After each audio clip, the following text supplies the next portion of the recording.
Tuberculosis, जिसे आम भाषा में टीबी के नाम से भी जाना जाता है, हमारे फेफड़ों से संबंधित एक गंभीर बीमारी है। दुनिया भर में टीबी मौत का 13वां मुख्य कारण है, जिसके चलते दुनिया भर में हर साल लाखों लोगों की मौत हो जाती है।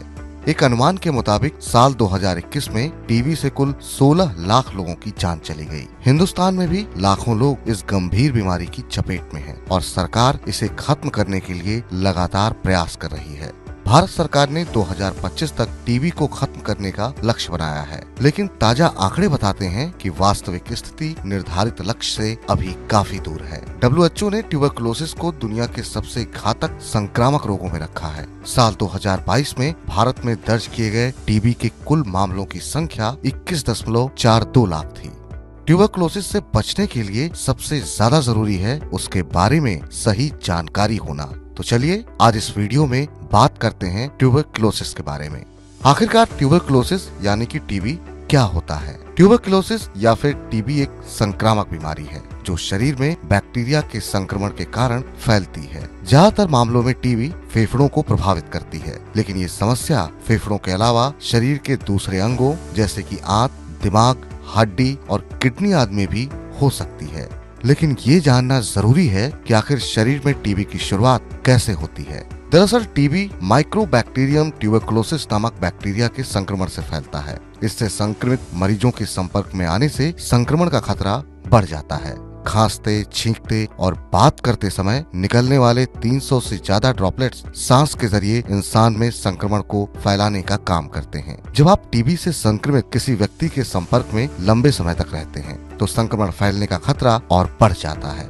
वैसे तो जिन लोगों के शरीर की रोग प्रतिरोधक क्षमता ठीक होती है उनमें फेफड़ों तक संक्रमण फैलने से पहले बैक्टीरिया इनएक्टिव हो सकते हैं, लेकिन जिन लोगों के शरीर की रोग प्रतिरोधक क्षमता कमजोर होती है उन लोगों में बैक्टीरिया आसानी से फेफड़ों तक पहुंच जाते हैं। टीबी के दो प्रकार होते हैं, लेटेंट और सक्रिय। लेटेंट उस स्थिति को कहते हैं जब इसके बैक्टीरिया आपके शरीर में तो होते हैं लेकिन आपकी इम्यूनिटी इसे सक्रिय नहीं होने देती। इसलिए ज्यादातर मामलों में लेटेंट ट्यूबरकुलोसिस के लक्षण अनुभव नहीं होते। इसका दूसरा प्रकार है सक्रिय ट्यूबरकुलोसिस।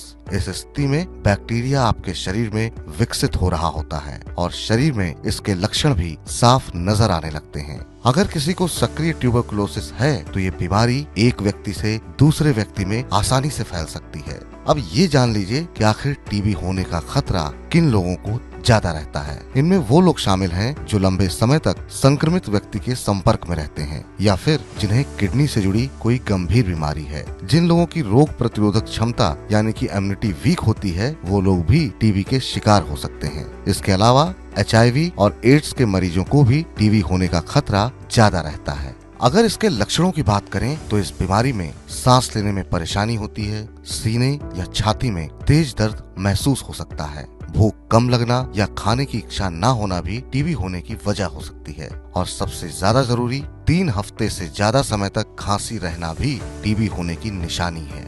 इस स्थिति में मरीज का वजन अचानक से कम हो सकता है। मरीज को बार बार फेफड़ों से संबंधित इन्फेक्शन की समस्या हो सकती है और साथ ही खांसते समय बलगम के साथ खून भी आना टीबी के संकेत हैं।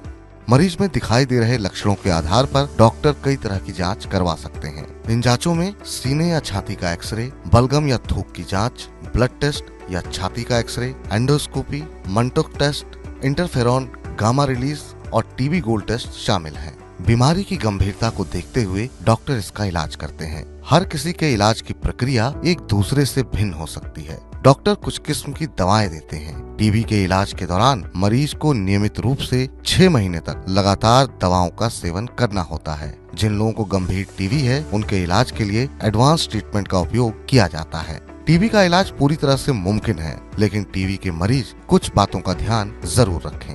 डॉक्टर द्वारा बताई गई दवाई को समय अनुसार लें और इसका कोर्स पूरा करें। खांसते और छींकते समय अपने मुंह पर रुमाल या मास्क जरूर लगाएं। अपने खाने पीने का पूरा ध्यान रखें। इस दौरान तले भुने मसालेदार खाना न खाएं। कॉफी और चाय भी न पिएं। धूम्रपान और शराब से भी परहेज करें। अपने बिस्तर, कपड़े किसी के साथ शेयर ना करें। घर के दूसरे सदस्य भी इससे बचाव के लिए इन बातों का ध्यान जरूर रखें।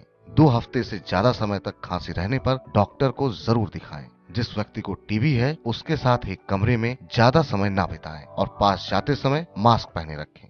टीबी से पीड़ित मरीज के बिस्तर, रुमाल या तौलिए जैसी वस्तु का इस्तेमाल न करें। बीसीजी का टीका लगवाएं। विटामिन, मिनरल्स, कैल्शियम और फाइबर से भरपूर आहार खाएं। अपनी इम्यूनिटी बढ़ाएं। टीबी का इलाज मुमकिन है और इस बीमारी को जड़ से खत्म किया जा सकता है। बस इसके लिए चाहिए सही जानकारी। इसलिए टीबी का इलाज समय से करवाइए और स्वस्थ रहिए।